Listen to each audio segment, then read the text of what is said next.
de donde lo rescataron Quetzalcóatl y Tezcatlipoca. Entonces renació, como el quinto sol, que Quetzalcóatl encarnó. La versión aymara dice que Viracocha destruyó su primera creación los gigantes e hizo otro sol para la nueva creación los humanos que también lo encarnó. Ambas deidades finalmente se fueron por mar, dirigiéndose al oeste, prometiendo regresar al final de los días. La historia de la creación de los mayas, aunque confusa por imágenes extrañas, es secuencial. Introducción, nudo y desenlace. Sin embargo, la versión aymara, bastante más antigua, es mucho más complicada, y aunque las imágenes son menos extrañas, lo que queda de ellas no es secuencial. Repite el mismo inicio varias veces, sin explicarlo, y repite el final. También tiene elementos que obviamente fueron agregados por los incas para legitimar a su primer emperador, el rey dios inca, y a su hermana y esposa, colocándolos en el marco de la antigua historia plasmada en piedra. Aquí también hay una degradación obvia entre la habilidad artística de los constructores originales y la mediocre habilidad de los guerreros incas que ocuparon sus ciudades. Otra peculiaridad compartida por mayas y aymaras es la sustitución de un tipo de seres, los gigantes, por una versión de seres más apacibles, bajo un nuevo sol, a los que la serpiente emplumada, que también es ese nuevo sol, que algún día volverá en forma humana, y les transmitiría conocimientos, arte y nuevos conocimientos. En resumen, lo que los arquitectos de una ingeniosísima infraestructura, y constructores de edificios astronómicamente alineados dejaron grabado en piedra, es que el sol desapareció y no regresó, llevado al inframundo de los mayas, extinguido por el aymara Viracocha, lo cual causó una destrucción apocalíptica, partiéndose el cielo, inundando la tierra en el sur aymaras e inundando y congelando la tierra en el norte mayas. Luego, un nuevo sol que había sido extinguido, apareció, junto a una raza de dioses ayudadores, y la civilización volvió a resurgir. Para los mayas, la muerte es blanca y fría, que viene del norte, persiguiendo a la gente, que huye desesperadamente hacia el sur, y que es salvada por Quetzalcóatl, el sol salvador. Para los aymaras, los descendientes de Viracocha, son enviados al norte y al oeste, en busca de un lugar para asentar su civilización, y vivir tranquilos bajo el nuevo sol. De tal forma, que la civilización al norte de Centroamérica ha registrado la historia de cómo las personas huían del norte helado tras el diluvio, y la civilización al sur narró en piedra la procura de una vida plena bajo un nuevo sol, viajando hacia el norte después del diluvio. La misma historia se repite en África, pero esto se verá más adelante. Comparemos estas historias con el mito maorí de Maui. Maui decide lanzarse en pos del sol. Después de notar que había comenzado a surcar el cielo demasiado rápido, dando solo 4 horas de luz al día, lo cual no era suficiente para secar la ropa, su madre confeccionaba bonitas prendas. Se le encanoa con sus 4 hermanos, armado con el anzuelo especial que le habían dado. Después de viajar durante mucho tiempo, se detienen a pescar, y atrapan una enorme mantarraya, tan enorme que pueden ponerse sobre ella. Luego caminan hasta encontrar el lugar donde descansa el sol.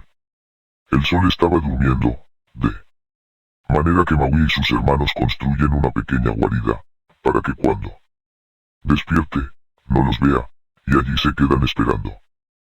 Cuando el sol despierta, Maui lanza su gancho y lo atrapa, ordena a sus hermanos que lancen sus cuerdas sobre él, y todos juntos lo arrastran, hasta meterlo en un agujero que habían cavado.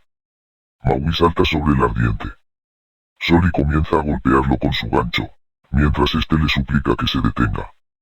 Maui no se detiene, sino que lo sigue golpeando, debilitándolo con cada golpe, demandándole que se comporte adecuadamente y que recorra el cielo con lentitud. El sol, abatido por los golpes de Maui, acepta receloso. Maui se asegura de que cumplirá su palabra, cesa la golpiza, lo libera, y se eleva hacia el cielo. Maui vuelve a casa, como un orgulloso gallo. Cantando, está despierto, el sol ha vuelto a salir, y de ahora en adelante, hará lo que se espera de él. La mayor diferencia entre el mito maorí y el de los mayas y aymaras, es que estos ofrecen explicaciones de lo que le ocurre al sol, y el maorí, no. Como ya se mencionó, tanto los mayas como los aymaras escribieron su historia de la creación en piedra. Esto es importante, pero los maoríes no escribieron su historia, sino que la pasaron de generación en generación, a través de la tradición oral, como los nativos americanos, las tribus de Asia Central, y el resto de las culturas antiguas. Los maoríes tampoco construyeron enormes estructuras para observar los cuerpos celestes, y por supuesto, tampoco desaparecieron de la faz de la tierra. Pero las tres culturas aseguran venir del agua. Tanto los aymaras como los mayas se fueron hacia el oeste en forma de Viracocha y Quetzalcóatl. Los maoríes y los aymaras relatan su migración hacia el sur lejos de su norte, al igual que los quemitas más tarde, llamados egipcios, que sí escribieron en piedra. El hilo conductor en todos los mitos sobre los cambios del sol y los pueblos que los sufrieron, es el hecho de que se vieron obligados a migrar en direcciones específicas. Otros aspectos que comparten las narrativas de las culturas antiguas son la destrucción de la civilización a través de una inundación, las tierras gélidas acechando. Desde el norte, de los gigantes hablaremos brevemente más tarde, antes repararemos en una hipocresía evidente por parte del mundo académico. De acuerdo con la academia, entiéndase la Academia Occidental, todos los mitos del sol se pueden descartar, por el mero hecho de que provienen de pueblos primitivos, que buscan dar sentido al mundo, viendo al sol como el salvador de la aterradora oscuridad. Pero este criterio no se aplica a la inundación. Existen pruebas innegables de que efectivamente ocurrió una inundación mundial inmediatamente seguida por una edad de hielo, y como eso es innegable, tenemos como resultado que los mitos que se refieren a una inundación que alteró totalmente las condiciones de la Tierra son correctos, si bien se otorga cierta laxitud para incluir a quienes hablan de inundaciones localizadas. Pero la Academia sigue considerando todos los mitos que aluden a lo ocurrido con el Sol como mera ficción, sin reparar en que son la consecuencia del mito de la inundación. Como no hay evidencia aceptable de que algo hubiera ocurrido con el Sol, los antiguos mitos solares deben ser descartados. No hay evidencia, fuera del legado en piedra, que nos dejaron aquellas civilizaciones que conocían la naturaleza de los cuerpos celestes mejor que nosotros en la actualidad, a pesar de que en aquella época nosotros éramos simples cazadores-recolectores, descubriendo cómo forjar el bronce, según cuentan los principales historiadores. Y a todo ello, se suma, que en cementerios de Rusia, hay tumbas, con 2 soles, tallados en piedra, y a pesar de que, por todo el mundo se encuentren, Inglaterra, Irlanda, Grecia, y otros, el mismo Viracocha, en Europa, Grecia, España, o Italia, bajo el nombre de Hércules, sosteniendo una serpiente en cada mano. Ninguno de ellos cuenta como evidencia de ningún tipo, con respecto al sol. Son solo coincidencias. No se debe a que aquellos antiguos constructores centroamericanos recorrieran, en su momento, el mundo entero, se reunieran con los demás sobrevivientes de la catástrofe, y les pasaran esas representaciones antes de irse, obviamente. No, debe haber otra explicación.